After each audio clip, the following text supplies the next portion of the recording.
Yo, what is going on, guys? NRUK Racing League here, and welcome back to the NRUK Cup Series.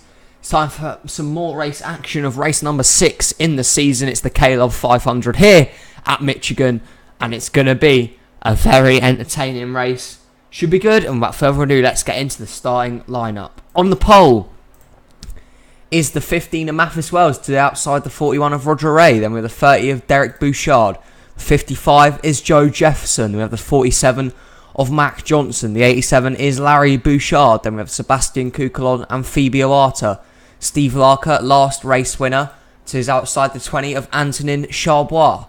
Then we have the 7 of Logan Cloud. The 88 is Max Anderson. We have the 36 of Tim Randolph. The 51 of Luke Rainey. The 23 is Dash Baran. The 40 is Tyler Bradley. Then we have the 9 of Zachary Fitzwater Sr., the 1 of Landon Lyons, the 14 is Ethan Strite, then we have the 2 of Alexander O, the 38 is Carter Friesen, then we have the 31 of Mark Milans, the 99 is Keith Stevens, we have the 11 of Mike McDonald, the 83 of Daria Pez, the 42 is Code Luigi, the 17 is Adam McDowell, 22 is Marcus Sacchi, the 18 is TJ Smith, and the 95 William Seaman is not looking good. It looks like he's got issues before the race has even begun. It's a terrible season so far for that 95 team. It's going from bad to worse for them. They are going to be out before the race has even started. To the outside though, 78 of Artemi Fedorov. Then we have the 93 of Colton Yo. The 43 is Nicholas Wade. Then we have the 26 of Kaylee Baran. The 5 is Joe Rutkowski to his inside. The 48 of Jay Jefferson. Then we have the 21 of Derek Hamill.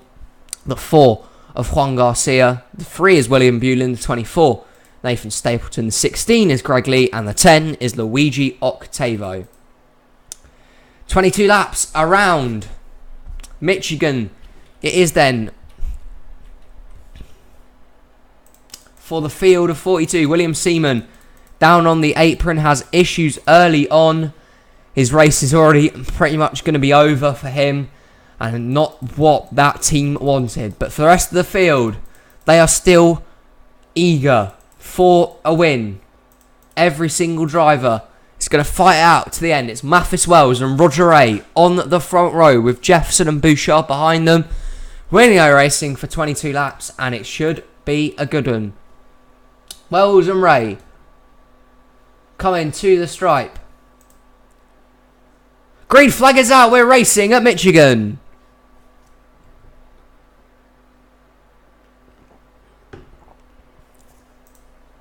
And into turn number 1, they will go. Mathis Wells blocks up high from Roger Ray. And then he drops down low with a run of Joe Jefferson and Bouchard behind him.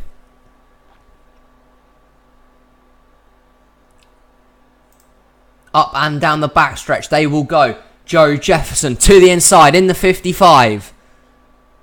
And to the lead.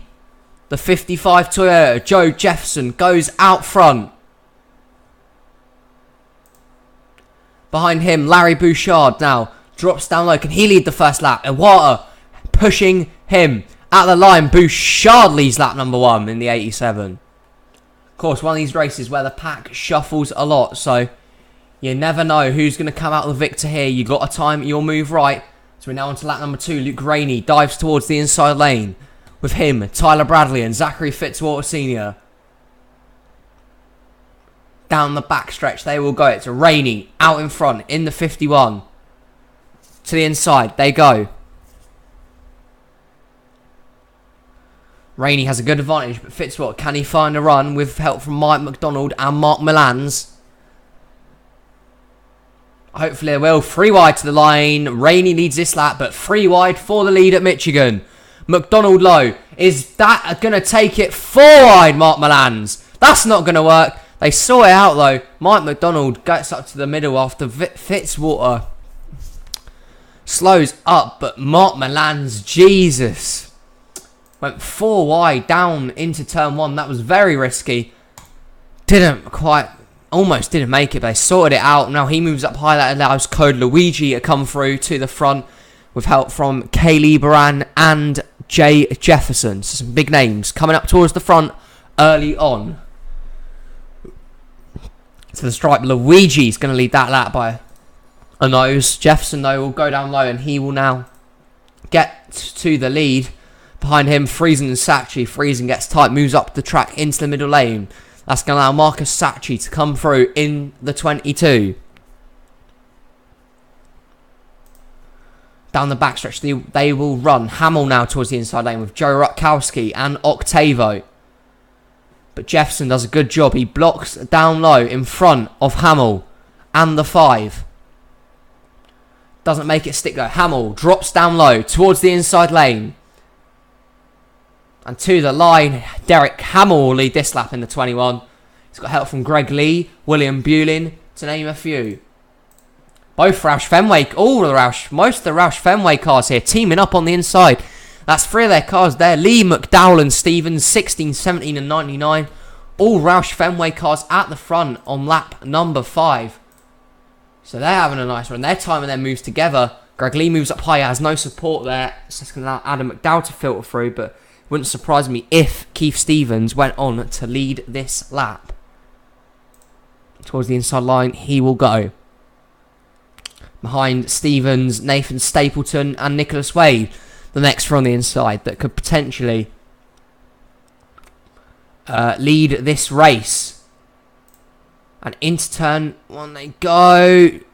3 wide, but I think more importantly than that, we have a lap car, Seaman, who was slow and was off pace early on. He had issues. He came on pit road. He fixed them, but's gone back out on track. He is off the pace. This lap car could cause big issues here as Nathan Stapleton heads towards the front. TJ Smith and Logan Cloud on the inside line there, though. Up the track goes Stapleton. Here comes TJ Smith through in the 18. Does he get there? Here we go to the line. Smith leads that lap. They are going to catch that 95 very quickly going into turn 1.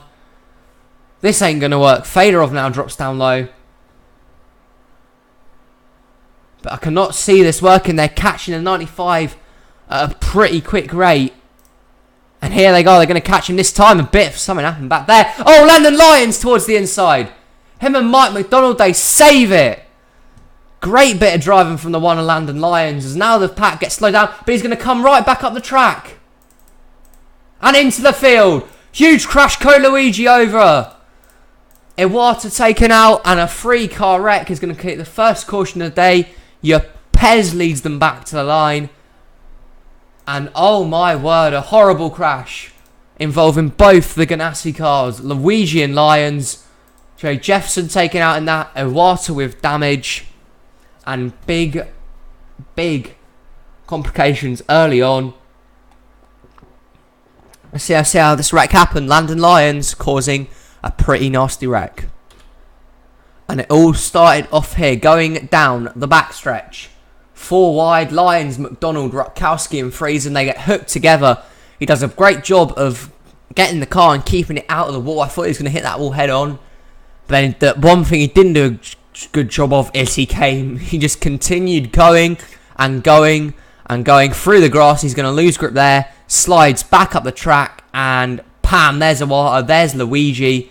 And up into the wall, hard contact. And the 42 goes over into the catch fence. A wild ride for Ko Luigi. Iwata gets taken out. Jefferson came oh so close. Let's go on board with him. See what happened, because he came all so close to getting involved with this. Look at this from Jay Jefferson. Right behind it. Oh, and his race almost over before his eyes. A bit of luck for the 48 there. Let's go on board with the 42. Ko Luigi. A nasty wreck. He was just driving along. Got taken out by his teammate. Came back up the track. And there you go. Over and onto his roof. Through the catch fence. That's his day is done. Same with the one of Landon Lyons. He will not be recovering from this. I mean, he just came right back up the track. Don't know why I didn't slow it down. Just got into them and it was just never going to end well. He sees his teammate flip over. And finally, the last on board with Phoebe Iwata, who gets taken out badly there. Unlucky for that 27. That's going to be big damage. She might retire or even be potentially off the pace. But Seaman, who's a lap down, now is going to be in the mix of it. Yepes leads them back in the 83.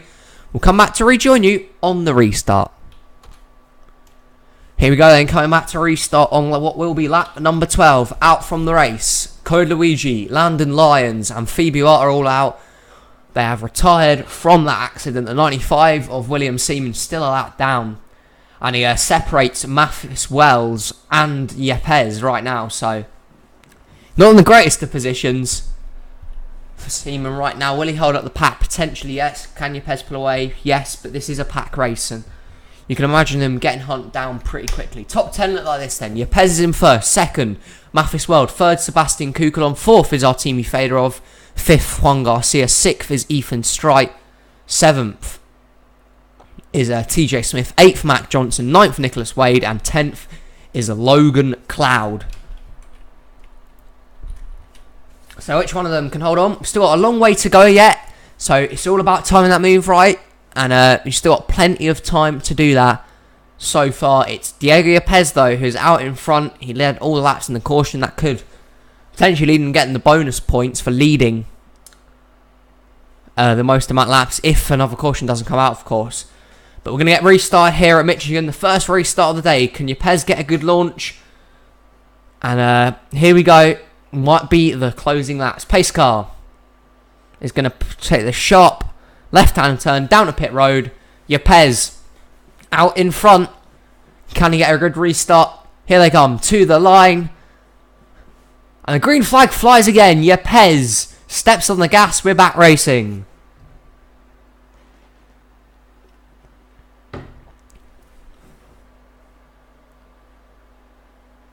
Mathis Wells, with the first opportunity that he could get, drops down low. It's a brilliant move from the 15. Now he's just got to clear the lap car of Seaman. I think he did alright. Off the turn and down the backstretch. Yepes out in front, but can Wells find a run with the help of Fedorov and Strite towards the inside lane? Go, he will go. There's Mathis Wells, Fedorov and Strite as well. Mathis Wells towards the inside lane. At the stripe this time, it's close. Wells might have just got it. He does lead that lap, but he's now under pressure from Strite, Johnson, Alexander Rowe as well. Into the turn they go. They're close, bunching up together. Three wide action here at Michigan. And it's Mathis Wells who leads out front right now, but Mac Johnson and Alexander Rowe want to change that, but probably will with the style of shuffle racing you get at these types of tracks. Johnson moves up to the middle lane. Rowe, now, can he find a shot in that number 2? Penske Ford, he will. Towards the inside lane, Alexander Rowe in the 2. He will now lead a lap, but behind him, Colton Yo, who won the Fanta 600, the Golden Bottle winner from this season. Then we have William Bulin behind him. Joe Jefferson and a few others. The inside line getting a bit of advantage here. They clear the middle and the high lane. And Rowe, can he get back down low to block from Bulin and Jefferson? Into turns 3 and 4, he doesn't. William Bulin now towards the inside, and the Cheerios, number 3. It's going to go out into the lead, but it might not happen. Jefferson dropped low, Octavo drops even lower. Another 3 wide move for the lead. 2 of the most successful drivers in NRUK history, Octavo and Jefferson, battling it out for the win at Michigan.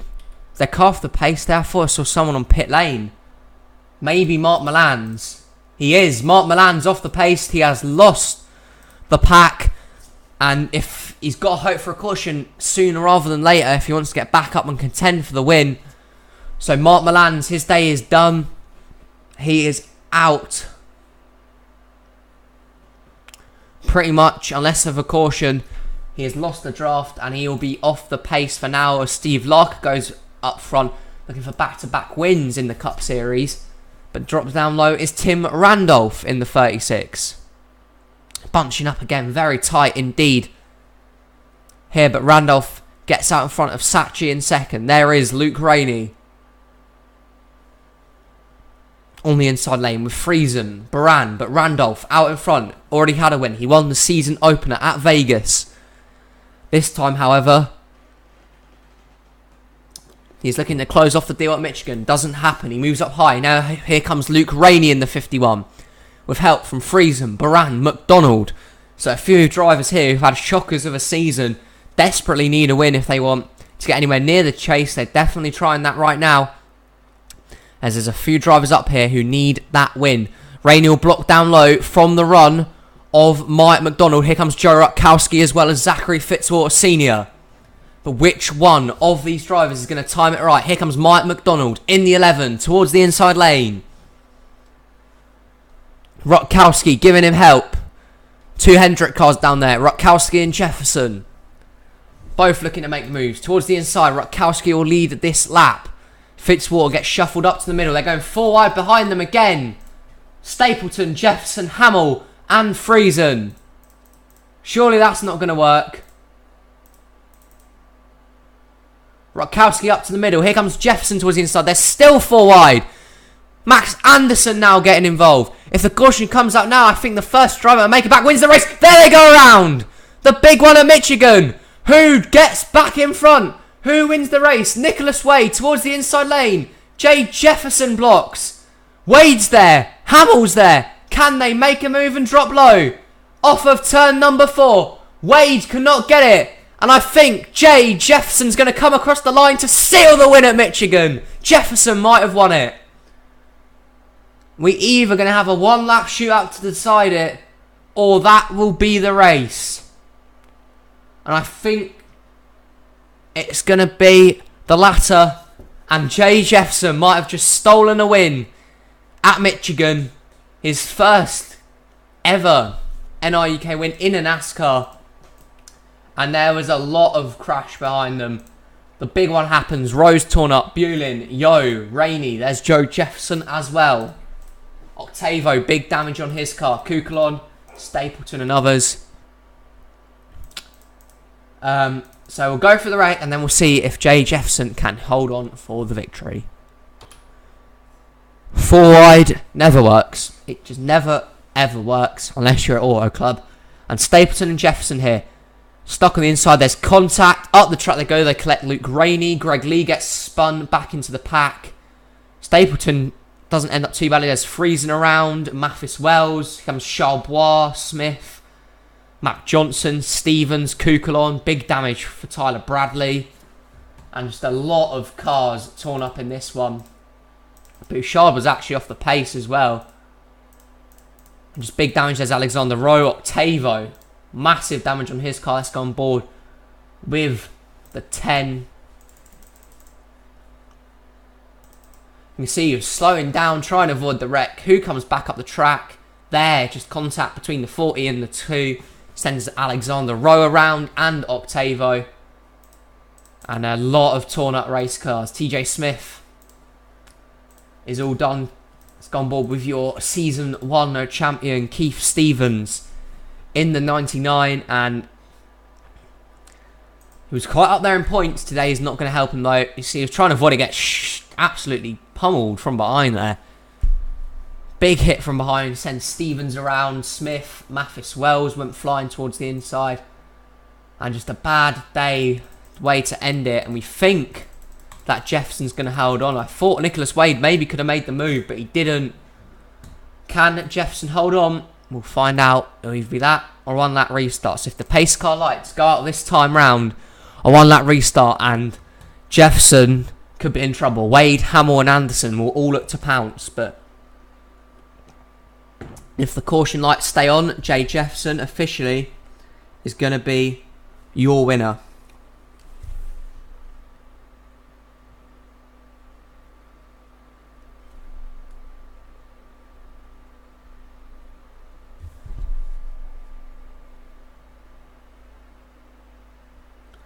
And the pace car lights do stay on. Jay Jefferson is your winner. And we're just going to accelerate here. It's the final lap. We'll catch you at the finish line. And coming off turn number 4, he's going to win the race. It's going to be under caution. Surprisingly, only Octavo and TJ Smith retired from that wreck. But it's not the way he probably wanted to win it, but he'll take it. A first win in the NASCAR and in the Cup Series for Jay Jefferson. The 48 team is going to victory lane.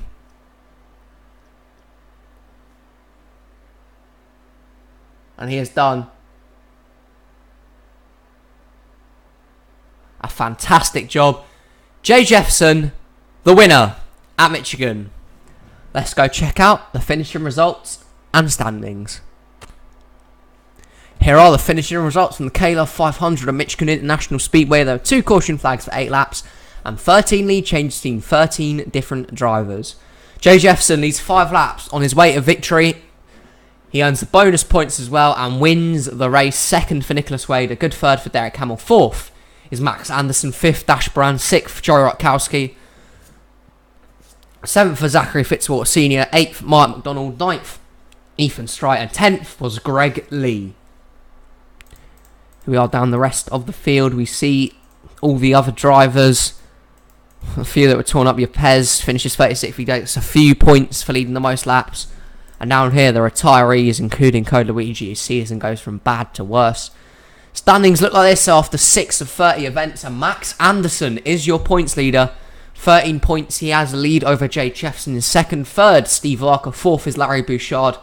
Fifth, Colton Yo. Sixth is Keith Stevens. Seventh, Greg Lee. Eighth is Nicholas Wade. Ninth, Logan Cloud. And 10th is Nathan Stapleton. Currently making it in on the 2 wildcard spots, along with the top 10 for the chase, is Tim Randolph and Joe Rutkowski. Since Mark Milans is outside the top 25, they're currently in on wildcard spots, but of course it's very early days, anything can change. Next time, we will be heading out to Chicagoland for the Furniture Row 500. I hope you can join us then. Until next time, this has been NRUK, and thank you for watching the race.